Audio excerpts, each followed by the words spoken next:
नमस्कार। एक ईएनटी विशेषज्ञ के नज़रिए से अगर हम देखें तो क्लिनिक में कुछ ऐसी अजीबोगरीब समस्याएं सामने आती हैं जो मरीजों को बहुत परेशान कर देती हैं। गले में कुछ फंसा हुआ महसूस होना, ये शिकायत तो हम अक्सर सुनते हैं, है ना? लेकिन कई बार इसका कारण वो चीज़ होती है जिस पर शायद ही किसी का ध्यान जाता है। आज के इस मेडिकल विश्लेषण में हम गले की गहराई में छिपी इसी रहस्यमयी और अक्सर बहुत ही परेशान करने वाली बायोलॉजिकल घटना को डीकोड करने वाले हैं। गले में बनने वाले ये छोटे छोटे स्टोन इतने दर्दनाक हो सकते हैं कि इंसान का खाना पीना तक मुश्किल हो जाता है। इसे समझने के लिए राहुल का उदाहरण लेते हैं। 30 साल का राहुल, उसे अचानक गले में कुछ चुभने का एहसास हुआ।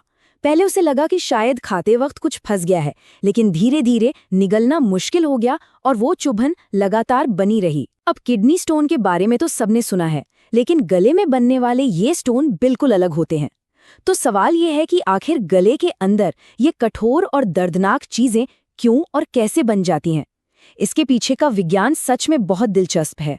इस पूरी प्रक्रिया को समझने के लिए सबसे पहले हमें गले के उस हिस्से को जानना होगा जिसे हम टॉन्सिल्स कहते हैं। गले के एकदम एंट्री पॉइंट पर मौजूद ये टॉन्सिल्स शरीर के लिए एक सिक्योरिटी गार्ड या द्वारपाल की तरह काम करते हैं। अगर हम इनकी बनावट देखें तो ये किसी स्पंज जैसे होते हैं जिनमें चंद्रमा के गड्ढों जैसी गहरी खाइयां या दरारें होती हैं। मेडिकल टर्म्स में इन दरारों को क्रिप्स कहते हैं। इनका मेन काम हानिकारक बैक्टीरिया और वायरस को गले के रास्ते शरीर में जाने से रोकना है। ये बहुत ही कमाल की बात है कि कैसे हमारे शरीर का डिफेंस सिस्टम अपनी पहली लाइन पर ही दुश्मनों को फंसाने के लिए एकदम तैयार रहता है। देखिए, शरीर में घुसने के लिए मुंह सबसे आसान रास्तों में से एक है। हर दिन हम जो भी सांस लेते हैं या जो कुछ भी खाते हैं, उसके साथ लाखों सूक्ष्म जीव और बैक्टीरिया मुंह के अंदर जाते हैं। और मुंह का जो माहौल होता है ना, हमेशा नमी वाला और गर्म, वो इन बैक्टीरिया के पनपने के लिए बिल्कुल परफेक्ट है। ये लगातार कोशिश करते हैं कि मुंह के रास्ते शरीर के अंदर गहराई तक पहुंच जाएं, और यहीं पर टॉन्सिल्स एक अलर्ट पहरेदार की तरह खड़े होते हैं जो हर आने जाने वाले कण की चेकिंग करते हैं। अगर ये मजबूत रक्षा तंत्र ना हो तो फेफड़ों और पेट में इन्फेक्शन फैलने का खतरा बहुत ज्यादा बढ़ जाएगा। अब आइए इस बायोलॉजिकल चेन रिएक्शन को स्टेप बाय स्टेप समझते हैं कि आखिर स्टोन बनने की शुरुआत होती कैसे है। जब बैक्टीरिया शरीर में घुसने की कोशिश करते हैं तो टॉन्सिल्स उन्हें अपनी उन्हीं गहरी पॉकेट्स में फंसा लेते हैं।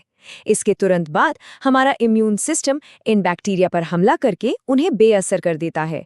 फिर समय के साथ वहां मृत कोशिकाओं और बैक्टीरिया का मलबा जमा होने लगता है।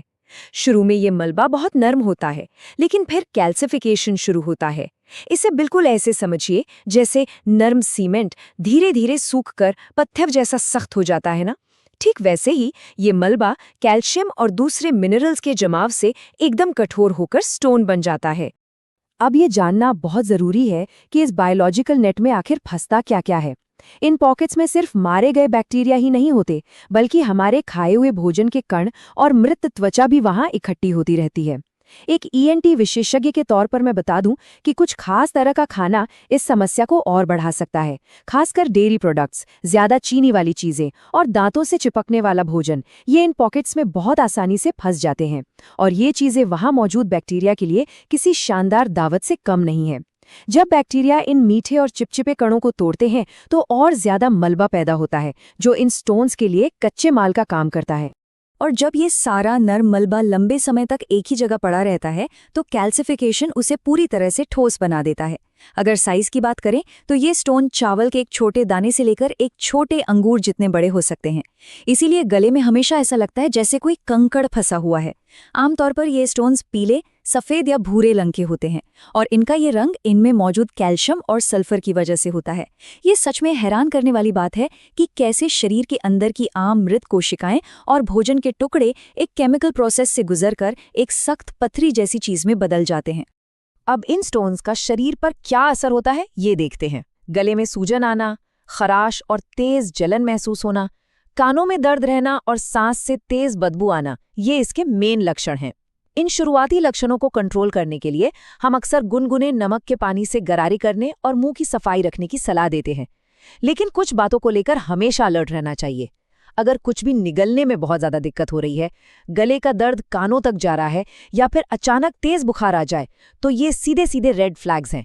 ऐसे लक्षण दिखने पर बिना देर किए किसी ईएनटी स्पेशलिस्ट को दिखाना चाहिए, क्योंकि ये किसी बड़े इन्फेक्शन का संकेत हो सकता है। क्योंकि बात सिर्फ गले की खराश या हल्की दिक्कत तक ही सीमित नहीं रहती। कई केसेस में इन स्टोन्स की वजह से गले के आसपास के टिश्यूज में बहुत गंभीर इन्फेक्शन तक हो जाते हैं। जब स्टोन बहुत बड़ा हो जाता है या आसपास की जगह को छील देता है तो दर्द बर्दाश्त के बाहर हो जाता है। ऐसी खतरनाक स्थिति से बचने के लिए कुछ बहुत ही इफेक्टिव प्रिवेंशन स्ट्रैटेजीज अपनाना जरूरी है, जैसे खाना खाने के बाद अच्छी तरह कुल्ला करने की आदत डालना, खुद को हमेशा हाइड्रेटेड रखना और नियमित रूप से वाटर फ्लॉसर का इस्तेमाल करना। ये छोटी छोटी चीजें टॉन्सिल्स की दरारों को साफ रखने में बहुत मदद करती हैं। सही देखभाल से हम इस परेशानी को काफी हद तक रोक सकते हैं। तो इस पूरी प्रक्रिया को गहराई से समझने के बाद एक बहुत ही अजीब सी बात सामने आती है।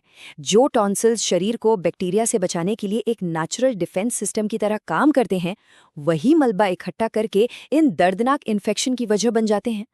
ये बायोलॉजी की कैसी विडंबना है ना। एक मेडिकल नजरिए से टॉन्सिल स्टोन का ये विज्ञान हमें बताता है कि इंसानी शरीर कितना कॉम्प्लेक्स है।